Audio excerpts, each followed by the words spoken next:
Nestled in the heart of New Zealand's majestic countryside is an experience like no other. A voyage to the start of a story that has captivated millions.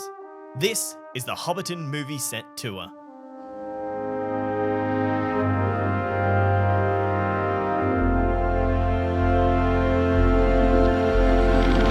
In this video, we'll traverse the winding paths of the Shire, where each turn unveils a new spectacle. From the iconic Hobbit holes to the enchanting Green Dragon Inn, where you'll receive your free beer. We'll delve into the heart of this cinematic masterpiece, uncovering the craft and care that helped bring Middle-earth to life. Whether you're a die-hard fan of the Lord of the Rings and the Hobbit trilogies, or simply in love with the craft of storytelling, this tour is a journey you wouldn't want to miss. So gather your cloaks and walking sticks, for today, we step into a world where fantasy is just a footstep away. Welcome to Hobbiton. The Hobbiton Movie Set Tour is located in what could best be described as the middle of nowhere. Roughly 3 hours from Auckland or an hour from Hamilton, to get here you'll drive over sweeping hills surrounded by beautiful farmland, providing a great taste of rural New Zealand. Then, seemingly out of nowhere, you'll come to the Shire's Rest. This is the headquarters and location where you'll check in for your tour. It's home to a car park, cafe, and gift shop, but Hobbiton is nowhere in sight. That's because the only way that one can see the movie set is via a private tour. If you're hoping to sneak out this way to get a peek from afar, you're unfortunately out of luck. Now, the tour itself takes around 2.5 hours and is currently 120 New Zealand dollars for an adult or $60 for younger guests aged 11 to 17, with children under the age of 10 being completely free, which is a welcome bonus. Once you've parked your car and checked in, you'll pretty quickly be whisked onto a bus with your tour guide, and your experience will begin. This bus ride to Hobbiton is around 15 minutes and introduces you to the tour, what's in store for you, and showcases some shots from the Lord of the Rings and Hobbit trilogy to refresh your memory if it's been a couple of years since you last watched the films, much like myself. One thing I personally loved is that our wonderful tour guide Ben provided some behind-the-scenes insight into what it was like to actually film on the location, and how the operation worked when the cast and crew were here. They were also very transparent about the fact that this isn't the original film set from the Lord of the Rings trilogy, as that was destroyed and taken down after filming, but a recreation of the original that was made permanent for the Hobbit trilogy. So this, at one point, was a live movie set, just not the original live movie set. After a short bus ride, you finally arrive at the Hobbiton movie set. It's hard to describe the beauty of this place. As you can see, it was a miserable, rainy day, but Hobbiton provided us all with umbrellas so we could stay dry, or as dry as we possibly could, before we underwent into the Shire. New Zealand itself is gorgeous, and it's clear when the many buildings and homes appear over the horizon why Peter Jackson chose this as the backdrop to the Lord of the Rings. Hobbiton is pure fantasy encapsulated. This place feels like a home more than a movie set, where at any point you wouldn't be surprised to see a hobbit emerge from one of the many buildings to go about their day.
The clear attention to detail makes it real in a way that's difficult to describe.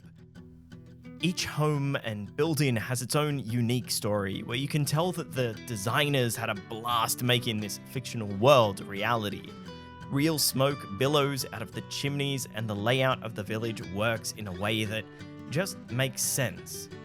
The thing that took me by surprise was the sheer scale of this experience. I imagined in my head a couple of hobbit holes mixed with some behind-the-scenes movie magic, but everywhere you look there is more to see. You walk past dozens of buildings and look out over the horizon only to see dozens more. It's all-encompassing in a way that makes it feel, at times, more like a theme park than what was once an active movie set. And, don't worry, the tour takes you past many notable locations, such as the iconic Bag End, home of Bilbo and Frodo Baggins, and Samwise Gamgee's home, which is right next to the newest addition on the tour, which we'll get to shortly. Designed and crafted by the creative teams behind the film trilogies, Bagshot Row invites people to step inside and explore an authentic recreation of the humble home of a typical Hobbit family. To my surprise, this only opened several weeks before we visited, and we were part of the first few thousand people to experience this attraction. As somebody who has dedicated much of their life to themed entertainment, this was nothing short of breathtaking. You're given free rein to the home, allowed to touch and interact with many objects and capture as many photos or videos as you wish. This is an excellent addition to the tour and one not to be missed.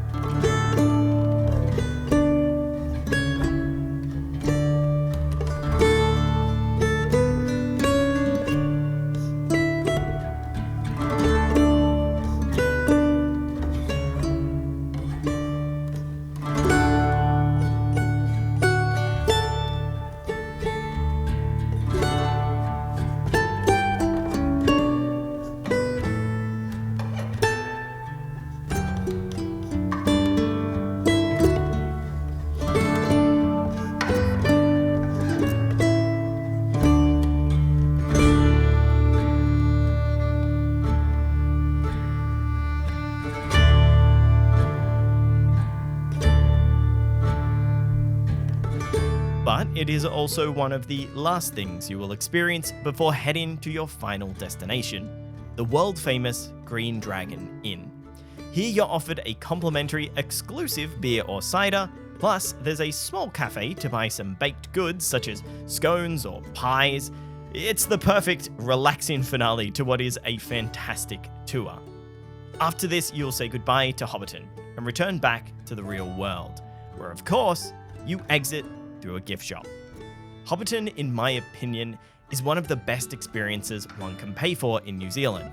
Despite the country being filled to the brim with world-class attractions, many of which you don't even need to pay a penny for, the movie set tour is well worth the price of admission.